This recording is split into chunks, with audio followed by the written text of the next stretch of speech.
Don't blink, it's your boy Ink. Welcome to another video, another gaming video for the gaming channel. Welcome, baby. Today we're talking about, well, we already talked about Ocarina of Time and Majora's Mask, so it is evidential that we're gonna do a video on the two games. Now, to be fair, to be precise, to be clear, right? The goal here isn't saying, oh, which one is the better one. The goal is to see how well they complete each other. For example, right? Ocarina of Time and Majora's Mask. Ocarina of Time as a standalone piece is amazing, but once you play both, it really feels phenomenal. It really feels good because you know the whole story, right? And to my knowledge, I think that this is the first time. So in between those games, look at this shit. This is this was released in 1995, and this was released in 1996, right? So what is crazy here is a year apart, right? And a lot of people, okay, so we'll get to that later, but they serve the same timeline. Is it Hero of Time and both timeline? Sure, there's a lot of gaming that's different timeline, right? I'm not gonna get into it because it's kind of complicated. And again, people agree, disagree. There's this original version, but now there's a lot more game on. It's changed, right? We got Hyrule Historia that was released about 8, 9 years ago. And we had Breath of the Wild, we had Tears of the Kingdom, right? Those things change. Little ick, little ock. Sorry, I'm sick. So, what I love about these games is what they implemented and represented to me. I used to be a kid, and those two games were my obsession. And aside from one thing, they're both great games, but my father said, "Oh, Ink, you're playing too much games, too much video games. I'm gonna keep you with the N64." Now, the N64 arguably has a lot of great game. Donkey Kong Country, mwah.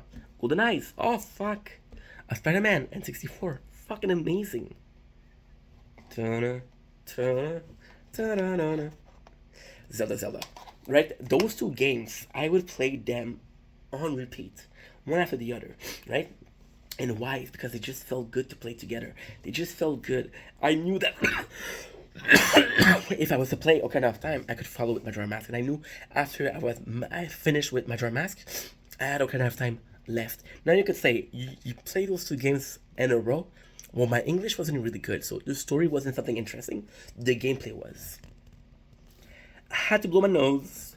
So yeah, so like I was saying, and those two games, not only I, as a kid, I played Young Ink. As an adult, I played Adult Ink. Adult Link, sorry. Ink and Link are very similar. I wonder why. See, those two games, and I keep saying those two games because to me, as a kid, I said Majora's Mask is better. As an adult, I say, yeah, but Ocarina of Time is really good. And now I'm seeing those two as one. Because, again, I'm going to repeat myself, they're linked.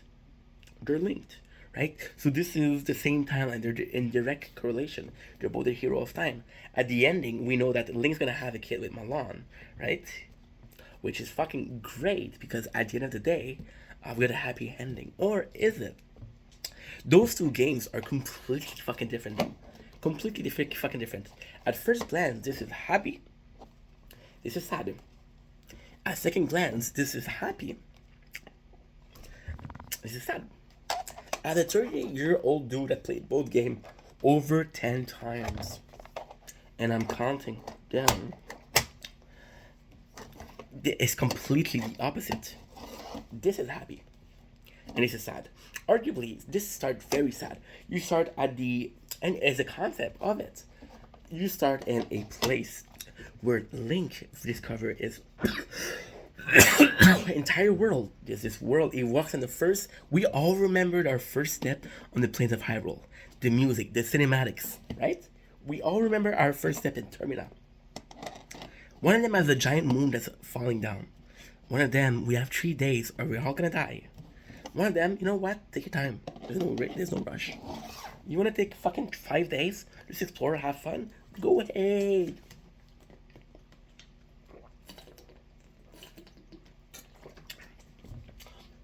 But it's not how a game begins.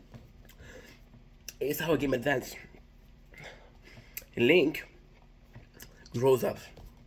Growing up is a bitch. For some people, it's back pain. For some people, it's joint pain. For other people is a blurry vision, grogginess, more sleep time.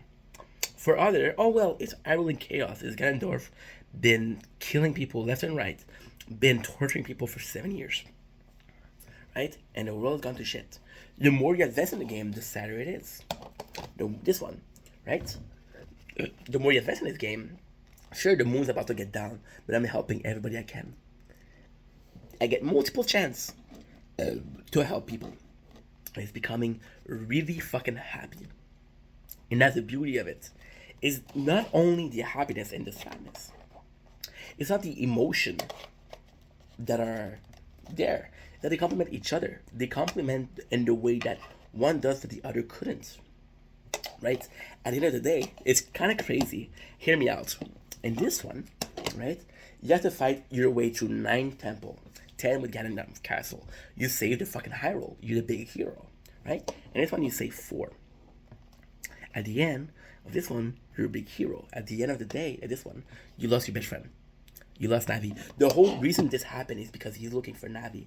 The whole reason this happened is because we're trying to find Ganondorf and stop him. So bigger role. And already it's a huge difference, right? So in this one, we're trying to find Navi, right? And the villain destroyed the world. Ganondorf, sure, he destroyed a lot of things. He killed a lot of people, right? But he didn't kill everybody. He let some people live. Arguably a shitty situation, but a situation. So in this case, Ganondorf is he's a kinder villain than Majora's Mask, which to me is insane because Ganondorf is the main villain of the Zelda franchise, isn't he? Right?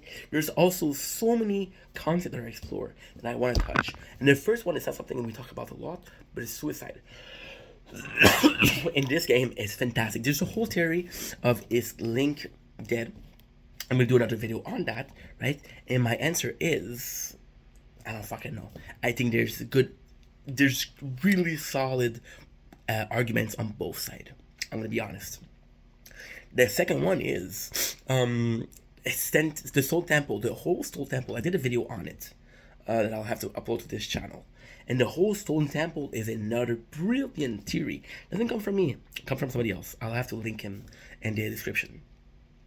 And the part of suicide is we're so one of the big complaints. Okay, one of the big complaint was oh my gosh, this is meta. This is not the game. I know I'm supposed to talk about the game, but it's not the game. So they released this game, right?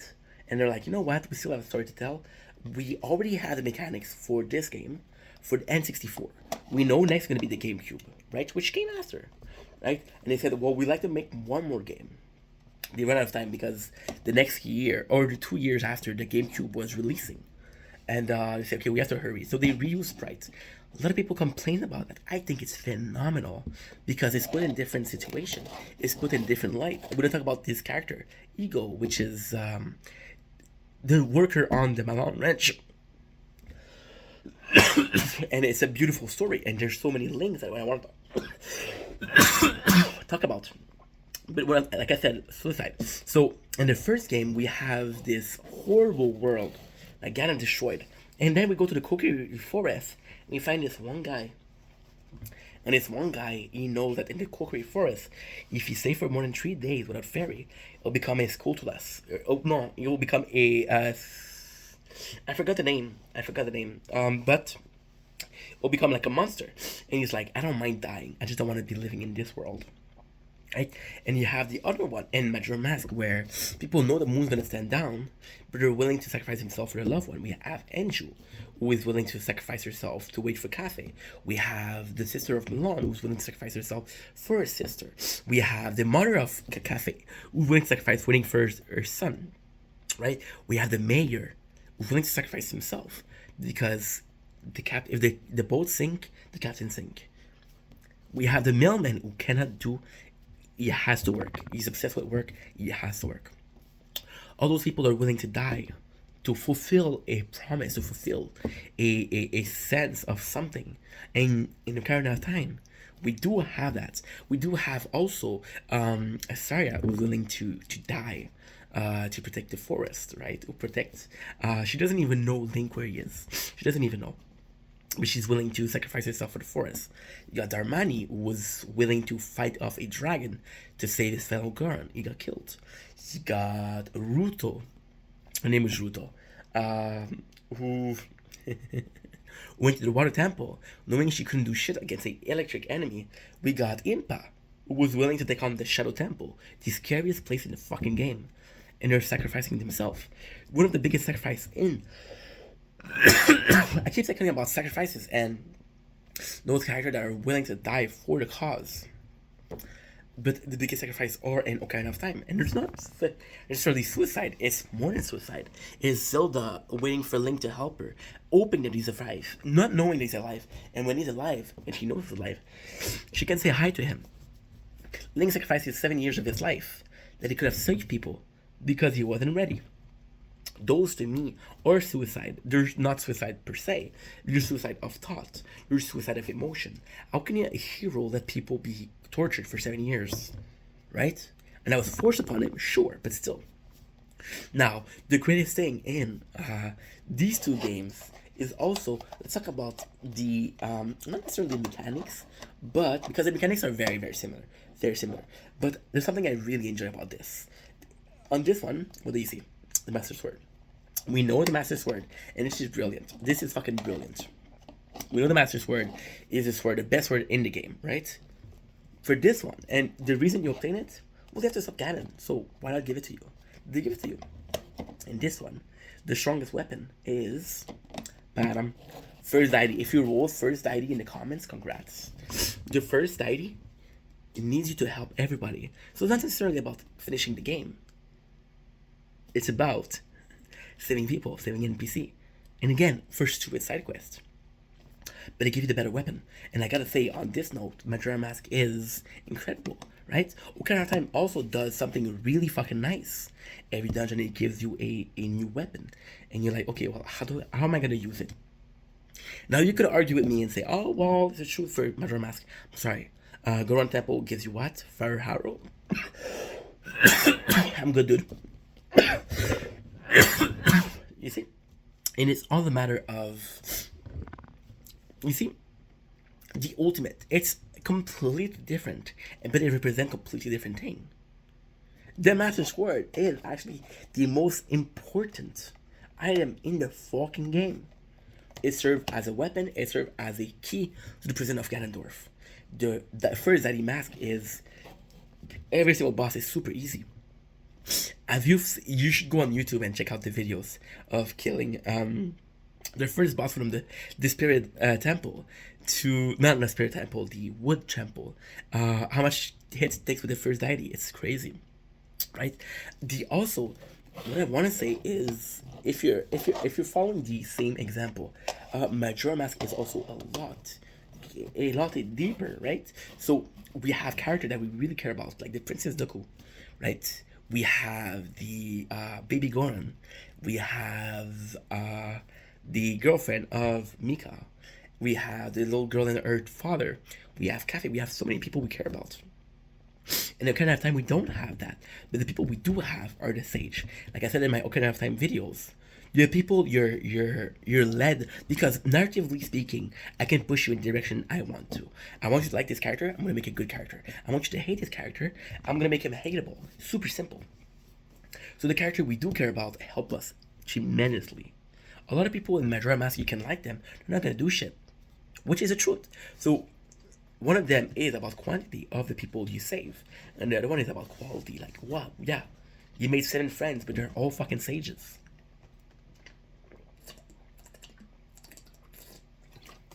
See, there's this amazing thing where in Ocarina of Time, no matter what you do, a lot of people are gonna die. Then in Majora Mask, you can play the whole game, and if you get 100% completion, nobody ever died. And that's the most beautiful thing. It's a sad game, but it's actually quite happy. They're both such a good contrast. Like, as I delve deeper, maybe I want a sad game. Maybe I want to be surprised and say, hey, that's sad. I was playing Red Dead Redemption. The game in the beginning is fucking fun, super fun. Then you get a spoiler. and then it's super sad, right? And the whole thing turns to shit. Now, going back to these two games, they've had to complete each other. Just make a series. The reason why I'm talking about these two is that they're a series. I can talk about one of my big love is Kingdom Hearts. See, Heartless, but Kingdom Hearts lost me. I'm sorry to say, I'm not as big as a fan as I was. I'm sorry to say. Well, first of all, you're releasing complete filler game just to make money. You say your game was going to be a trilogy, then you announce a fourth one. You release the third one after 14, 15 years. Your third one was worse than the second one. And I mean to be a dick, but in these two games, there's not one where I'm going to be like, you know what? I have a favorite here. I have a favorite. You guys know my favorites. But the other game is not bad. Is Kingdom Hearts 3 bad? No. By any means, no. Is it great? I enjoyed it. I enjoy it. But when I need to play 17 titles to understand the story, I don't enjoy it. I don't enjoy it. You know what? Kingdom Hearts used to be very simple. First game, second game. Then they went and added 358 days, which was complicated. They went and added better Bird by Sleep. Now, Bird by Sleep is actually pretty good, and Bird by Sleep serves as a prologue, which actually is a brilliant idea. If you want to put more game, put prologues. Don't put in between. Chain Drop, they didn't care for it. Chain of Memories. Chain of Memory was good. It served a purpose. But if the only purpose you're serving is explaining why this character forgets everything, it's not a good purpose, I'm sorry. In this game, there's no such thing. You get a very simple story. There's this good dude who saved the world, lost his best friend, wants to save his best friend. Super simple. These two games together, and also the fact that they reuse character, and it's so fucking nice. So, for example, right, we got the for example, we got the whatchamacallit. It's beautiful, bro. It's actually beautiful. You got the brother of not the brother, it's Inga, the worker on the ranch. So you see him in Ocarina of Time. In Ocarina of Time, he turns out to be evil because he gave a good horse to Ganondorf, and in exchange, Ganondorf gave him the Lon Ranch, right? And then this one is a music producer. Now, there's no connection, right? Well, not so much. So if you look at his story, at his family are on a ranch and they want to race against you, right? And they want to do it for money. You discover that they're bad people. You discover that they're actually bad people and they're trying to steal the milk, right? And it's kind of crazy because the way the brother, it's beautiful actually. The way the brother the way you save the brothers. Okay, not save. So if you help Ingo, right, by having some music, which is his last wish, he wish he could hear this band before he has to go by the moon. And when you do, he's crying because he remember being with family and how much he misses family. And then you go back to the ranch, and you have to deliver milk, and then the brothers are attacking you, and you know it's the brother because they have this mask on, and you know it's them, right? So if you put the mask of this guy crying, they'll stop attacking, and you realize that they miss. So in one game, this guy was jealous of his friend or cousin or brother success to an extent where he was like, you know what, fuck you guys, I'm gonna sell Ganondorf the best horse. Now Ingot, a fun fact about Ingot is a lot of people are specifying that he's Luigi and Talon is Mario. I don't know. They seem similar. The greatest thing about it is, you see, there's the similarities, right? Another character that we have that is... What's one character that we have that is very similar? There has to be one. I'm drawing a blank. It'll come to me in another video. And yeah, so these two games together, they explore so many of the same concepts. We're both dealing with loss. Link can have time, he lose everything. He loses his friend, he loses his family, his hometown don't recognize him. When he's grown up, the Kokiris are gone, and it's kind of crazy because the Kokiri are gone, and you can kind of see them. He knows it's gonna come, right? We don't know why they left. We don't know why they died. We don't know if it's because of Ganondorf or because of the curse or whatever. I think it's because of the great Dekotri dying that they leave, right? And that's something you cannot avoid. But in Majora's Mask, every single person, and that's a crazy thing. In Majora's Mask, every single bond you do during those 3 days, or forget the second you redo the 3 day circle, because you have to do a 3 day cycle, right? And it's just crazy because those people, you grow fond of them. You know their story, and you're like, they don't even recognize me. So it's your memory that matters. It's not their memories, and that teaches you a lesson. That teaches you that, okay, maybe what I'm feeling is more important than what other people are feeling. Maybe if I love something and people they don't love it, it's okay. And that's actually a really good lesson that I learned way too much, way too late in life. Another thing that I love about those two games is you get in a oh man, it's fucking beautiful, dude. Oh man, fuck. Those two games, dude, they really changed everything for me. The feeling accomplishment. In Ocarina of Time, you feel like you accomplished more because I, it's such a nice thing. In Ocarina of Time, everything you do matters because you don't get back in time. In Majora's Mask, when you do get back in time, you're always gonna be like, okay, well, this is a new beginning, and there is something quite addictive about this new beginning. It's really addictive. What kind of time? I hate the system of Majora's Mask with the 3 days. I hated it. Then I've seen Ocarina of Time and how dark it gets, and I'm like, fuck. Wish I could go back in time, right? Well, you can in this game. So here's the pros and cons. In Ocarina of Time, you know that what you did matters. You know that, okay, well, I did accomplish something. Didn't accomplish much, but I accomplished something. You know, I didn't save the Goron, but they're okay now. I didn't save the Zora, but they're okay now. Right? In Majora's, it's always coming back. And there's this feeling of this, we're one step closer to Ganon, versus, okay, well, this up to a new start, but we have to redo the whole thing. Right? And ultimately, the better version of it is in between, but it doesn't exist. There's pros and cons in both. And that's why, again, I think they complement each other so well. And this game is, how far is too far? Did I go too far? Right? And in this game is, guess what? You didn't go far enough. Right? There's this melody, right? You kind of have time. I remember the melody, how much it's really, really,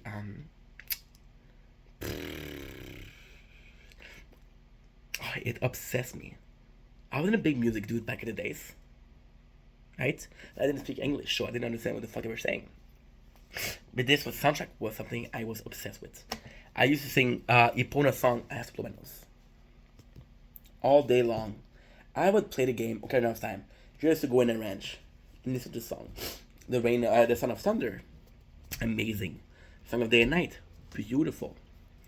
And then you went to Majora's Mask, who again uses the same song, but technically is the same dude. And in Majora's Mask, one of the best songs for me is a healing song, because it starts a song in reverse, which you knew, but it also a link that's a link that says, hey, you're related to Skullkin. Not related and family blood, but you're related to his story. You've been part of his past, you know. And the healing song, the fact that Saya's song is such a happy, upgoing, it's such an energetic song, and you're always like, "Fuck, it's such a good song. It is so much fun." Healing song, and it's almost mesmerizing that this is the same song, and you feel so melancholic, right? There's Epiphany. There's so many great songs, like oh man, the worst is that I know a couple of them by heart, and it's been over 10 years. I know the Goron song by heart. Ta-ra-ra, ta-ra-ra, ta-ra-ra-ra, ra. I know the ta-ra-ra, ta-ra-ra, ta-ra-ra-ra, ta-ta-ra-ra, ta-ta-ra-ra. Also this song, Song of Storm. I don't want you to think about the Ocarina version. I need to think about the windmill and how great it was. Oh, it was beautiful. It was fucking amazing. The important song. Ta-na-na. No, no. Ta-na-na. Ta-na-na-na-na. The royal song I forgot. I'm sorry. But yeah, and those songs, they were simple, but they meant something, you know? And it was amazing. And I don't care if you reuse song. I don't care. The fact that I get to see the feeling. The fact that I get to process it, and it's just, to me it's fun. To me it's fun. And I don't know, man. Just just knowing I got to live that as a child. It's just beautiful. And such a moment like the windmill isn't an important moment in the story. It matters to me because it was important to me. I want in Majora Mask, a moment that wasn't really important was the feeling you get when you get the when you see the observatory, the place where you get to see this cool kid and he's tapping his bum at you, right? And to me, this is kind of nuts because this place also, okay, is a bit more important, but it feels weird. It feels uncomfortable, but in a good way. Like I shouldn't be here. I'm not comfortable here, but maybe I need to be here. You know. So pretty much it. That's pretty much it for the two games. Ooh, I've been sick as fuck. Holy shit. But you know what? It was a really good video. Not the best I did. Not the most complete. But hey, this is place for part 2. Love you guys. Peace.